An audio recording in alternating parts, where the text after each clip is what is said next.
Bonjour, Gonal Baucher, je suis cofondateur de l'entreprise Braze Mapping. On est spécialisé en cartographie, traitement de données géoréférencées et je suis géomaticien.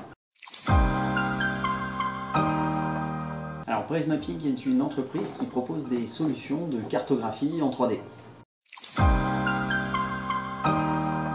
Le projet Braze Mapping, il est né d'un constat. Un constat dans mes précédents jobs et également dans des expériences personnelles de la compréhension d'un projet, que ce soit de construction ou d'aménagement.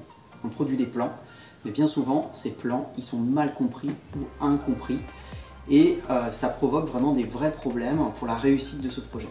Les problèmes ils sont à la fois techniques, mais ils sont aussi des problèmes de perception, d'adhésion au projet pour qu'il aboutisse, qu'il aille jusqu'au bout. Braze Mapping, du coup, apporte une réponse, une solution pour mieux comprendre les projets, pour mieux s'imprégner du projet et pour avancer. Un moment fort, je dirais presque deux, parce qu'on amène à comprendre les territoires différemment. On fait du coup de la cartographie 3D de haute qualité et cette cartographie là 3D, quand on a fait le choix il y a quelques années de dire voilà, on va voler avec des ULM et puis on va faire des villes en entier, d'aboutir à ce projet-là sur l'Andivisio. Ça a été le premier projet majeur.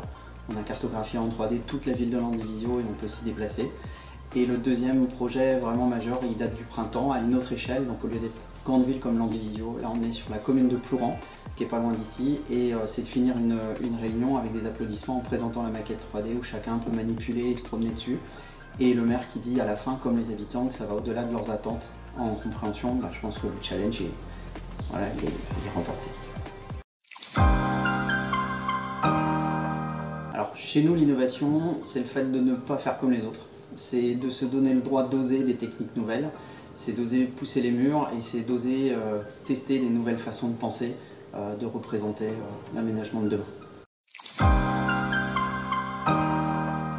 Les trois mots pour nous définir, je dirais l'agilité, car il faut pouvoir s'adapter à une petite ville, un projet d'extension de bâtiment, comme à une très grande ville, comme voilà, à des dimensions très différentes.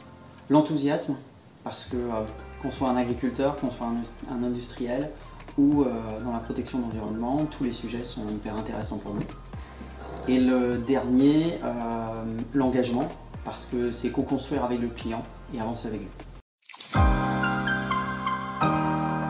Alors nous, ce qui nous a séduit dans le village Baïséa, c'est ce travail de mise en relation, de bienveillance, en fait d'échange dans les réseaux, parce que c'est un élément important, il ne faut pas s'isoler et il faut pouvoir avancer et toujours avancer plus vite. Donc c'est ça qui est intéressant en fait dans le village, ce partage et cette bienveillance pour avancer ensemble. Alors nos ambitions au travers de ce qu'on propose, c'est de penser le territoire de demain mais beaucoup plus facilement. Comme je vous disais, les gens ne comprennent pas une carte. Nous aujourd'hui on modélise la réalité, que ce soit pour un petit quartier de demain, comme pour sa maison, comme pour une ville, comme pour une très grande ville. Et donc vraiment c'est de penser, de voir les choses vraiment différemment et de faciliter la compréhension de chacun. Sur mon téléphone, je me déplace, c'est facile.